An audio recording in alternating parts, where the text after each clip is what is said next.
तो हेलो बच्चों, आज हम पढ़ने जा रहे हैं इंटीजर, जो कि आर.एस. अग्रवाल के पहले चैप्टर का नाम है क्लास 7th का।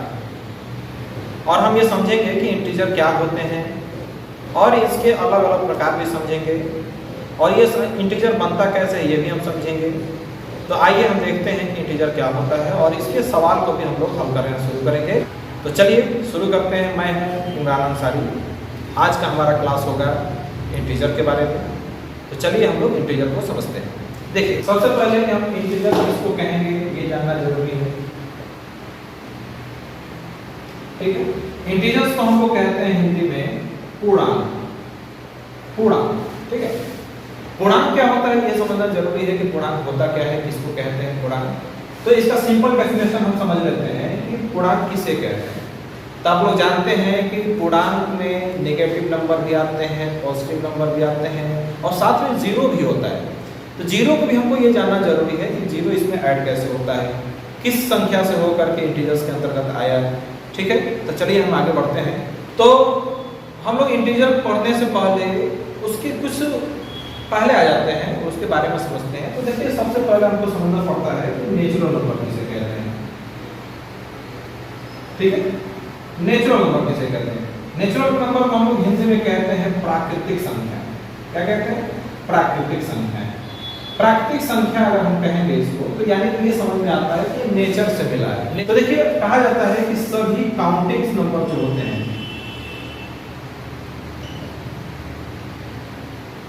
जितने भी काउंटिंग नंबर है, यानी कि हम ये कह सकते हैं कि जितनी संख्याओं से हम किसी वस्तु को गिन सकते हैं या फिर गिना जाता है, तो उसे ही हम लोग नेचुरल नंबर कहते हैं।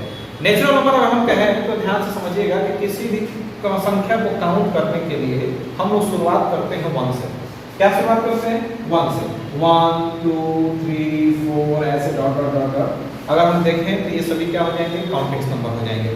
अगर आप समझ में रहे हैं कि कब पूछेगा क्वेश्चन की काउंटिंग नंबर कितने होते हैं, तो हम ये बता ही नहीं सकते हैं कि काउंटिंग नंबर कितने होते हैं। इनफैक्ट हम ये भी नहीं बता सकते हैं कि 1 और 2 के बीच में कितनी संख्याएं हैं।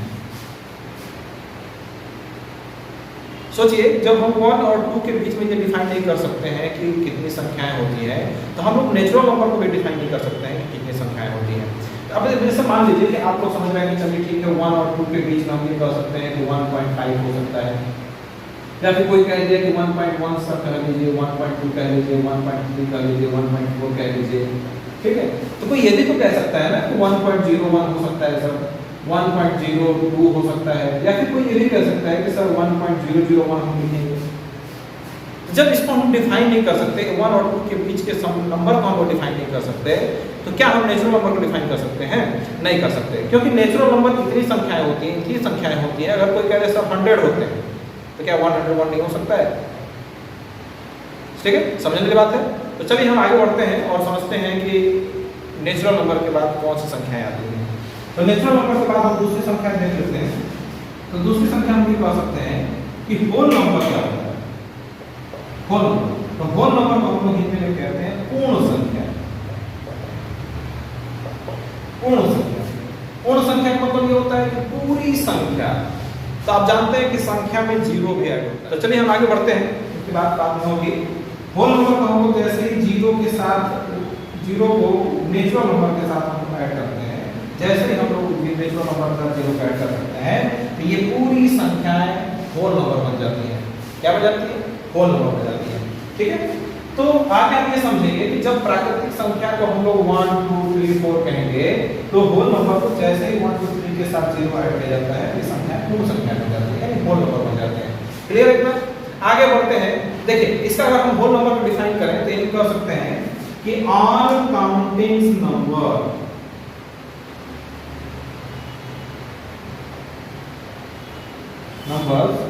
टुगेदर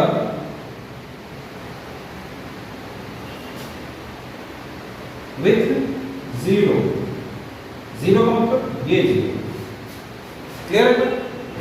हमको सीधी सीधी बात ये समझना है कि इंटीजर्स किसे कहते हैं। तो देखिए, हम लोग इंटीजर समझने से पहले हम 2 पॉइंट समझ लिए कि नेचुरल नंबर किसे कहते हैं और दूसरा हमारा होल नंबर किसे कहते हैं।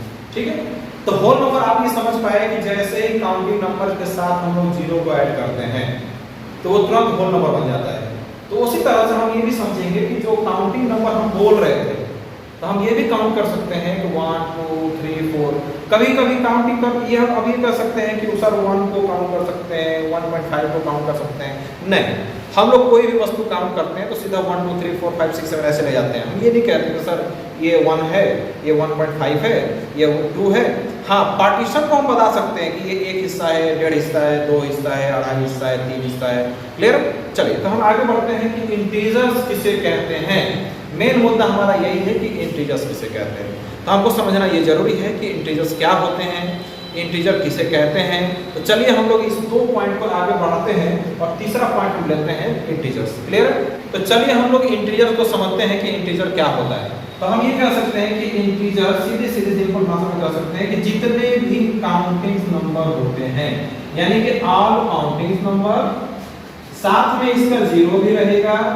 और ये भी हम कह सकते हैं कि जितने भी निगेटिव नंबर होंगे, यानी हम ये कह सकते हैं कि जितने भी माइनस वाले नंबर होंगे वो भी इंटीजर्स में आ जाते हैं। क्लियर एकदम?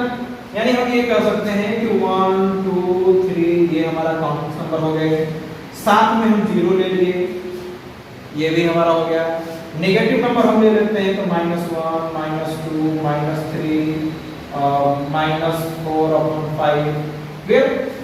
ये कुछ भी हो सकते हैं, बस नेगेटिव और पॉजिटिव देखना है कि कौन सी संख्या नेगेटिव हो रहा है और कौन सी संख्या पॉजिटिव हो रहा है। और साथ में ये भी रखना है 0, ठीक है? 0 को छोड़ना नहीं है, क्योंकि 0 अभी बताया गया कि जितने भी काउंटिंग नंबर होते हैं, तो काउंटिंग नंबर को हम ये कह सकते हैं कि नेचुरल नंबर को हम ले सकते हैं। यानी हम ये कह सकते हैं कि नेचुरल नंबर को भी इंटीजर कहा जा सकता है। जैसे ही 0 ऐड हुआ तो ये बन गया होल नंबर, यानी कि हम ये कह सकते हैं कि होल नंबर्स को भी हम लोग इंटीजर कह सकते हैं। और साथ में जब दोनों ये मिल गया तो एक नेगेटिव नंबर भी हो सकता है। ठीक है? तो नेगेटिव नंबर को ही हम लोग इंटीजर्स कहते हैं। इतना क्लियर है? देखिए, एक सवाल बार बार पूछता है कि बताइए 0 पॉजिटिव है कि नेगेटिव है। ठीक है? तो 0 देखिए, अगर कोई पूछे कि 0 क्या है, 0 सर पॉजिटिव है कि नेगेटिव है, तो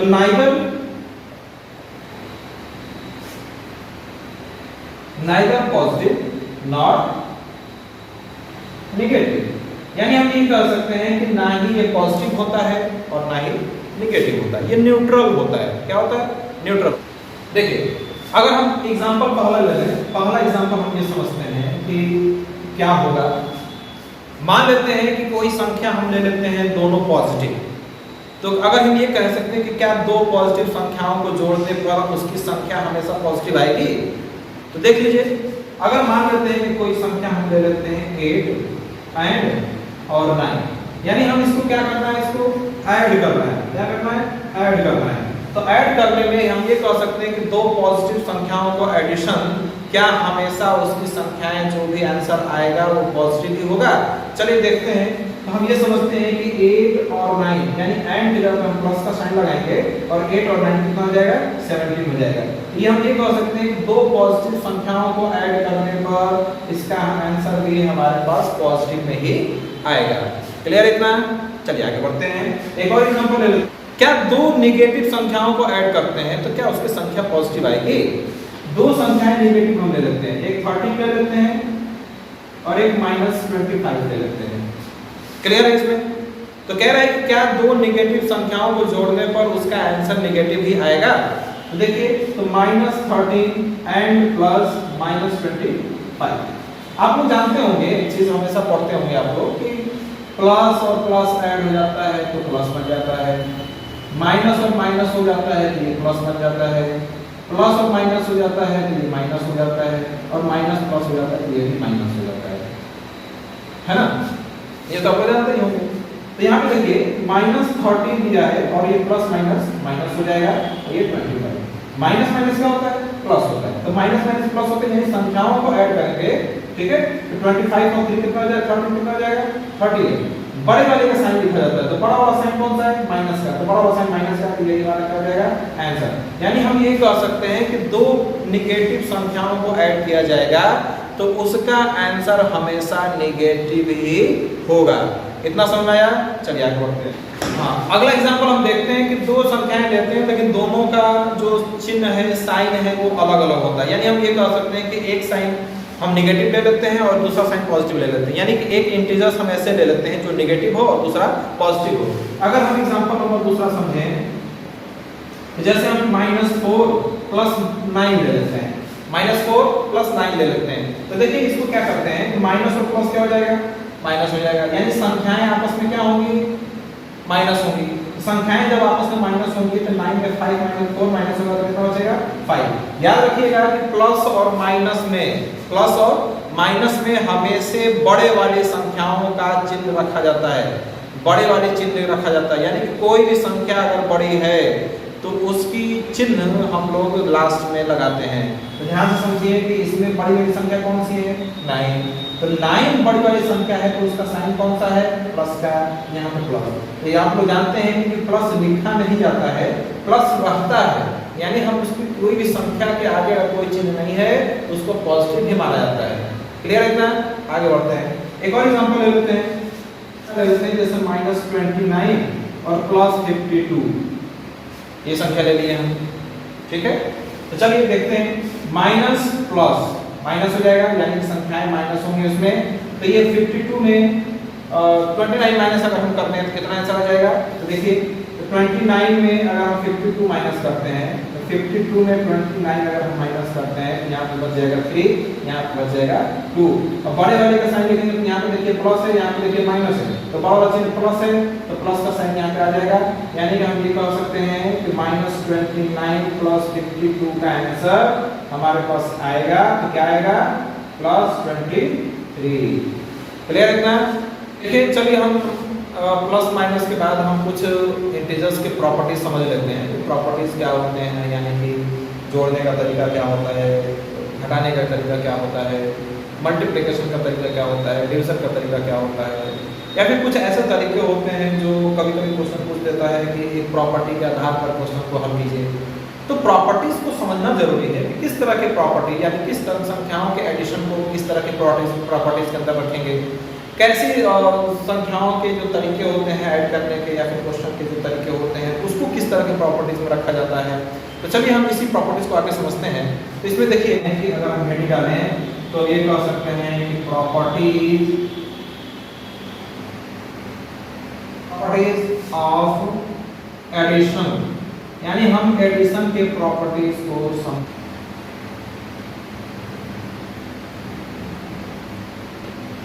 इंटीजर्स के जो एडिशंस होते हैं उसके प्रॉपर्टीज को समझेंगे। प्रॉपर्टीज का मतलब ये कह सकते हैं हम सिंपल लैंग्वेज में कि इसके तरीके अलग अलग हो सकते हैं, है ना। गुड, देखिए तो हम लोग आगे बढ़ते हैं और देखते हैं कि जो भी इंटीजर्स के एडिशंस के प्रॉपर्टीज होंगे, आप लोग इसमें समझ में आ रहा है कि properties of addition of integers, यानी कि इससे समझ में आ रहा है कि इंटीजर्स के ऐड करने के जो तरीके अलग अलग होते हैं, क्या उसके कंडीशंस जब हम फॉलो करते हैं तो क्या उसमें किसी तरह का बदलाव आता है, अगर आता है तो किस प्रकार का बदलाव आता है, नहीं आता है तो क्या सच में नहीं आता है, किसी भी संख्याओं को रख लेने पर नहीं आएगा,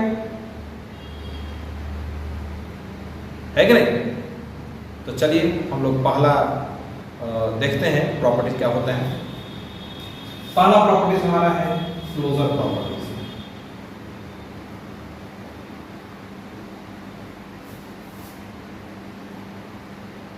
क्लोजर प्रॉपर्टी आ रहा समझ, क्लोजर क्या होता है। तो जैसे सिंपल सी अगर हम कोई एग्जांपल ले रहे हैं, अगर 4 + 3 लिख रहे हैं तो 7 हो जाएगा, चाहे इसको उल्टा कर दें 3 + 4 कर दें 7 हो जाएगा, -2 + 5 कर दें ये हो जाएगा 3, +5 - 2 कर दें ये हो जाएगा -3। ये क्लोजर प्रॉपर्टी है, सिंपल है। चलिए दूसरी प्रॉपर्टीज हमको समझना जरूरी है कि दूसरी प्रॉपर्टीज हम देख रहे हैं जो ये पढ़ रहे हैं कर रहे हैं, क्या उस कंडीशंस को हम लोग फॉलो कर पाते हैं कि नहीं, या फिर उसको हम सेटिस्फाइड कर पाते हैं या नहीं, है ना, समझना जरूरी है कि नहीं। तो चलिए हम लोग दूसरे प्रॉपर्टीज की तरफ बढ़ते हैं। हमारा है कॉम्यूटेटिव,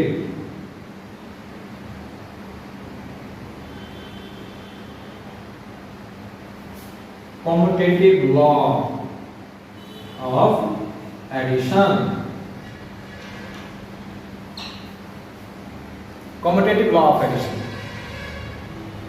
देखिए इसमें कहता क्या है ये कि कोई भी दो इंटीजर्स आप ले लीजिए, कोई भी। हम ये नहीं कह रहे हैं कि आप प्लस में ले लीजिए माइनस में ले लीजिए, हम कोई भी कह रहे हैं दो प्रॉपर्टीज ले लीजिए। जैसे मान लेते हैं कि कोई दो प्रॉपर्टीज हमारा ए है और ये बी है। कह रहा है कि क्या इन दोनों प्रॉपर्टीज यानी कि दोनों ये इंटीजर्स को लेने के बाद जो कंडीशन कह रहे हैं कि a प्लस बी या फिर b प्लस a कर लीजिए, इसमें किसी भी तरह का प्रभाव नहीं पड़ेगा। यानी ये कंडीशन कह रहा है कि a प्लस बी कर लीजिए चाहे b प्लस a कर लीजिए, हम कहते हैं कि इसमें कोई बदलाव नहीं होगा। तो चलिए देखते हैं कि ये कंडीशन जो दे रहा है वो हमारे तरफ से तो सेटिस्फाइड हो पा रहा है कि नहीं। यानी ये जो कंडीशन कह रहा है कि नहीं आप किसी भी इंटीजर्स को ले लीजिए, चाहे वो पॉजिटिव हो, नेगेटिव हो, न्यूट्रल हो, कोई भी ले लीजिए, क्या उस तरह से हम जो कह रहे हैं वो बदलाव हो रहा है कि नहीं हो रहा है। ये तो मान लिया ना कि नहीं हो रहा है क्योंकि इक्वल परसेंट दे दिया है। अगर बदलाव होता तो यहाँ पे इक्वल नहीं लगाता, नॉट इक्वल लगाता, है ना। तो चलिए हम लोग एग्जांपल समझते हैं कि मान लेते हैं कि पहला एग्जांपल हम समझ लेते हैं कि a = 5 और b = 4 कर देते हैं। इस बार दोनों प्लस कर देते हैं तो क्या 5 + 4 और 4 + 5 इस कंडीशन के अंतर्गत में आंसर में किसी तरह का बदलाव हो रहा है कि नहीं हो रहा है? नहीं हो रहा। यानी ये कंडीशंस इस कंडीशंस को फॉलो करने पर ये पूरी तरह से हम सेटिस्फाइड हो रहे हैं कि ये जो कंडीशन कह रहा है कि a + b कर लीजिए चाहे b + a कर लीजिए, इसमें किसी भी तरह का बदलाव नहीं हो रहा है। क्लियर है? चलिए आगे बढ़ते हैं। देखिए तीसरा प्रॉपर्टी हमारा क्या कह रहा है? दो तो देख लिए ना, पहला क्लोजर देख लिए, दूसरा कम्यूटेटिव देख लिए, अब तीसरा देखते हैं कि क्या कह रहा है। तीसरा कंडीशन हमारा कहता है कि इसका नाम है एसोसिएटिव, क्या नाम है? Associative law of addition. Associative law of addition. अब देखना ये जरूरी है कि एसोसिएटिव लॉ के अंतर्गत में किस कंडीशन को हमको फॉलो करना पड़ेगा। तो ये कहता है कि मान लेते हैं कि आपके पास तीन इंटीजर्स हैं a, b और c। क्या है इसमें कि आप इंटीजर्स देखिए, इंटीजर्स की बात कह रहा है। अगर इसको पॉजिटिव नंबर लेना होता, नेगेटिव नंबर लेना होता तो कहता कि यदि तीन नंबरों में कोई एक पॉजिटिव है, एक नेगेटिव है, एक पॉजिटिव है तो समझ में आता है। लेकिन ये कह रहा है कि सिर्फ इंटीजर मान लीजिए।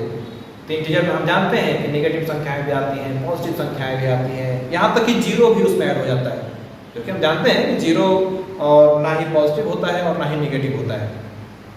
यानी जीरो को हम लोग न्यूट्रल मान लेते हैं कि जीरो तो चलिए प्लस तो है ही नहीं, तो जीरो को माइनस भी तो नहीं मानेंगे। ठीक है, तो देखते हैं क्या इस कंडीशन, ये जो कह रहा है कंडीशन, ये जो भी कंडीशन कह रहा है क्या वो हमारे तरफ से सेटिस्फाइड हो पा रहा है कि नहीं हो पा रहा है। तो चलिए आगे बढ़ते हैं और कह रहे हैं इसमें कि जब भी a + b + c कर रहे हैं या फिर a + b ब्रैकेट के बाहर c को रख दें तो क्या जो हम कंडीशन कह रहे हैं इंटीजर्स कोई भी रख लीजिए, a b c में कोई भी रख लीजिए, क्या उसके आंसर में बदलाव होंगे। तो यही तो हमें जानना है कि इस प्रॉपर्टीज के अंतर्गत जो भी प्रॉपर्टीज हम पढ़ रहे हैं एडिशन के, ये रिलेटेड तो इंटीजर से है। तो हमको समझना ये जरूरी है कि जो भी प्रॉपर्टीज होते हैं एडिशंस के, क्या प्रॉपर्टीज के अंदर कंडीशंस के आधार पर किसी भी इंटीजर्स को अगर हम लोग उस कंडीशंस के आधार पर रखते हैं तो क्या पॉजिटिव, नेगेटिव, चाहे न्यूट्रल, कोई भी इंटीजर्स हो, इस कंडीशन को फॉलो करते समय क्या उसके उत्तर में बदलाव होंगे, क्या उसके आंसर्स में बदलाव होंगे। तो अभी तक तो हमने देखा कि क्लोजर प्रॉपर्टी में कोई बदलाव नहीं हो रहा था। वैसे तो क्लोजर प्रॉपर्टी का बिल्कुल सिंपल था।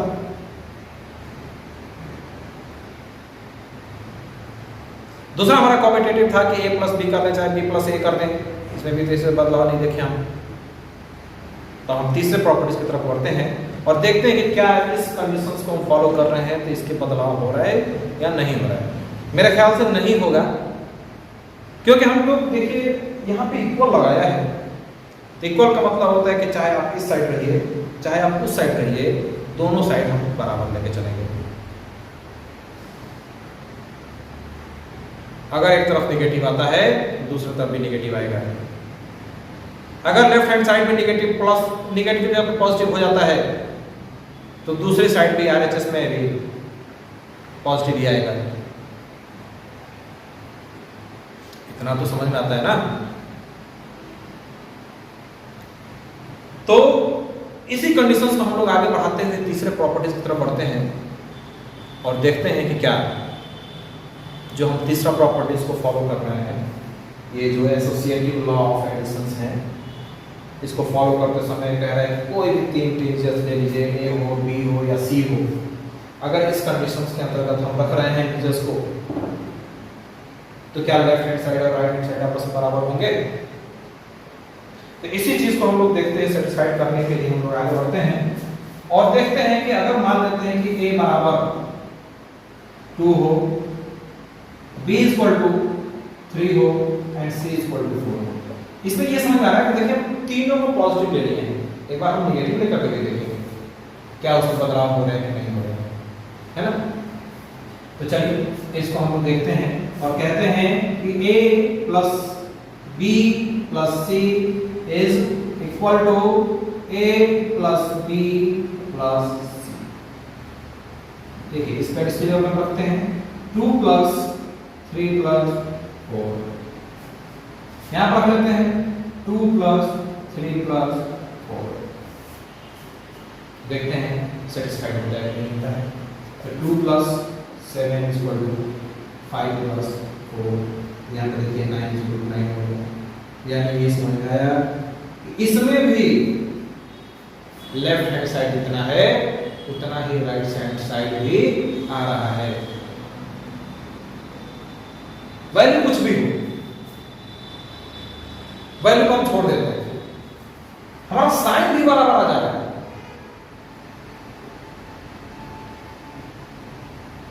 तो चलिए इस बार हम लोग इस वैल्यू को किसी में पॉजिटिव रख लेते हैं, किसी को नेगेटिव रख लेते हैं। तो क्या फिर भी इस कंडीशंस को ये सेटिस्फाई करेगा कि नहीं करेगा। तो चलिए एक बार हम -2 रख लेते हैं, इसको भी हम -4 मान लेते हैं।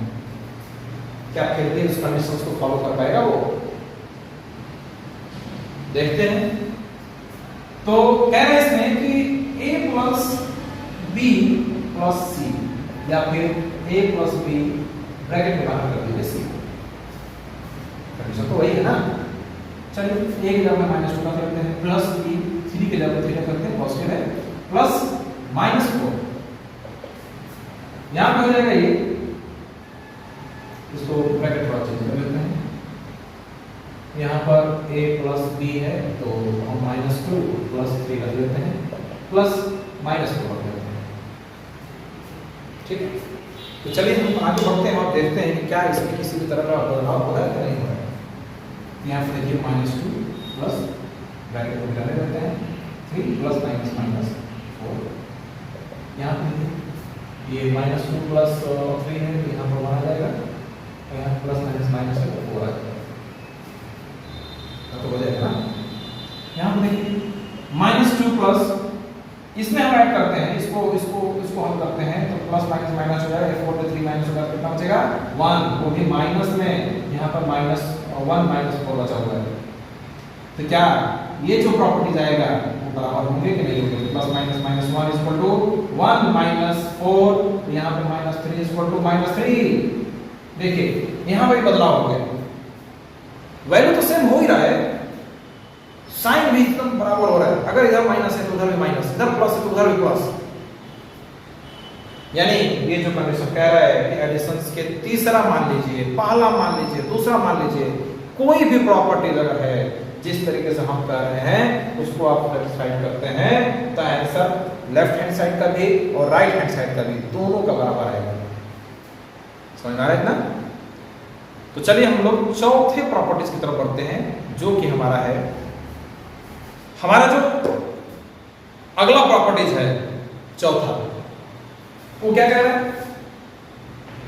कह रहा है इसमें कि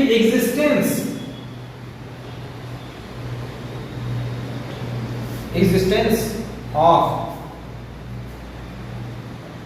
एडिटिव आइडेंटिटी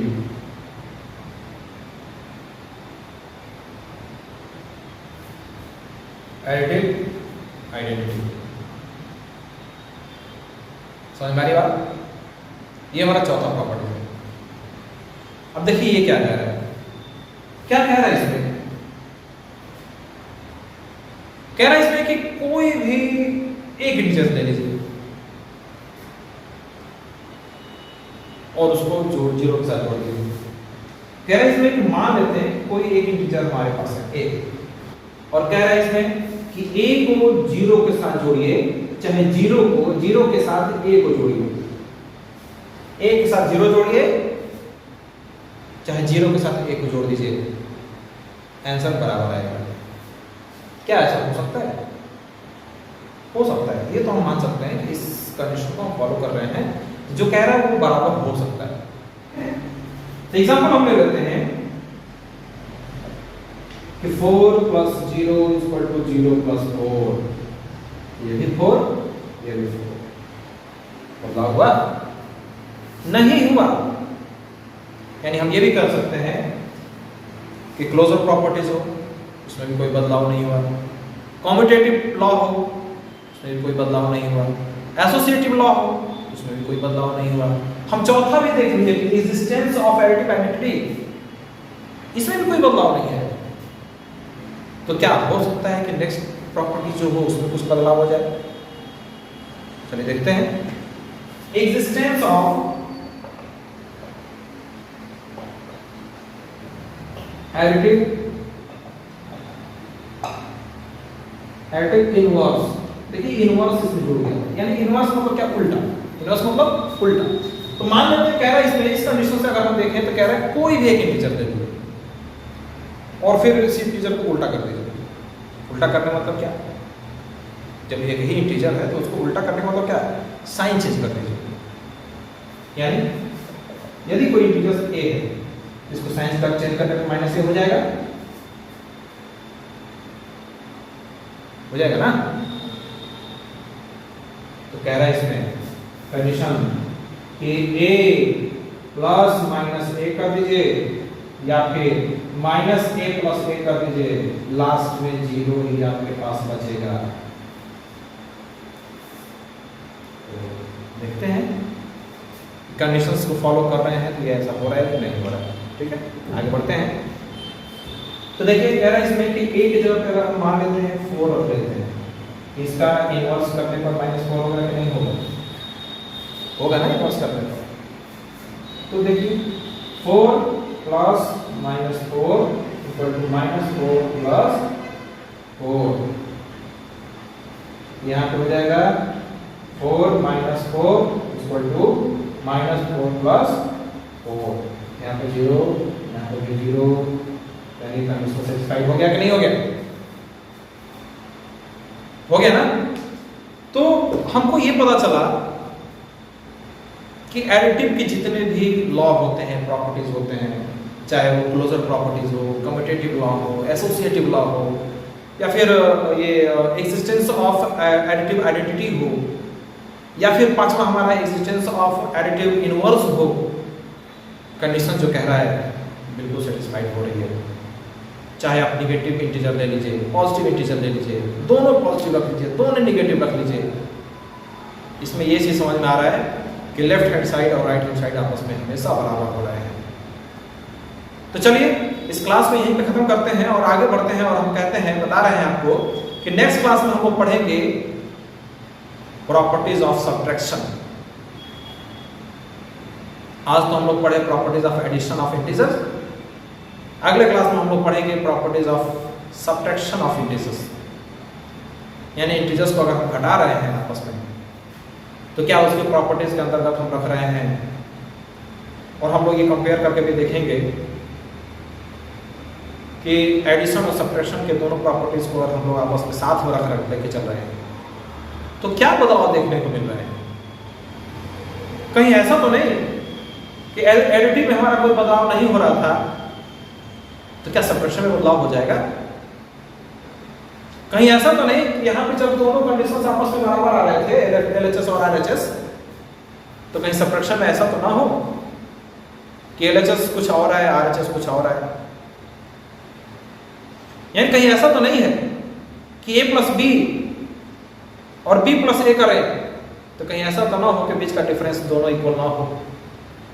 यानी कंडीशन अगर हम लोग कम्यूटेटिव लॉ ऑफ सब्ट्रैक्शन में एडिशन में कम्यूटेटिव लॉ एडिशन में A plus B B plus A को हम लोग बराबर की तरफ रख रहे थे तो कहीं ऐसा ना हो कि A plus B is not equal to B minus B plus A, sorry कहीं ऐसा ना हो कि A minus B is not equal to B minus A हो जाए। तो इस प्रॉपर्टीज को हम लोग अगले क्लास में पढ़ेंगे और अगले क्लास हम जल्द ही आपके साथ मिलेंगे अगले क्लास में। तब तक के लिए आप लोग इस चैप्टर को दोहराते रहिए, रिवाइज में रखिए। हम जानते हैं कि आप लोग जो भी देख रहे होंगे इस क्लास को, आप लोग इस क्लास को अच्छे समझे होंगे। अगर कहीं पे भी आपको थोड़ी सी दिक्कत आई होगी तो आप कमेंट बॉक्स में जरूर बताइए कि नहीं सर यहाँ पे दिक्कत हो रही है। हम अपनी तरफ से पूरी तरह से समझाने की कोशिश किए, और अगर कहीं पे भी आपको डाउट होता है तो आप कमेंट करके आप बता सकते हैं कि सर यहाँ पे डाउट है मुझे। हम नेक्स्ट क्लास में उस डाउट को क्लियर करने की कोशिश करेंगे। तब तक के लिए जय हिंद।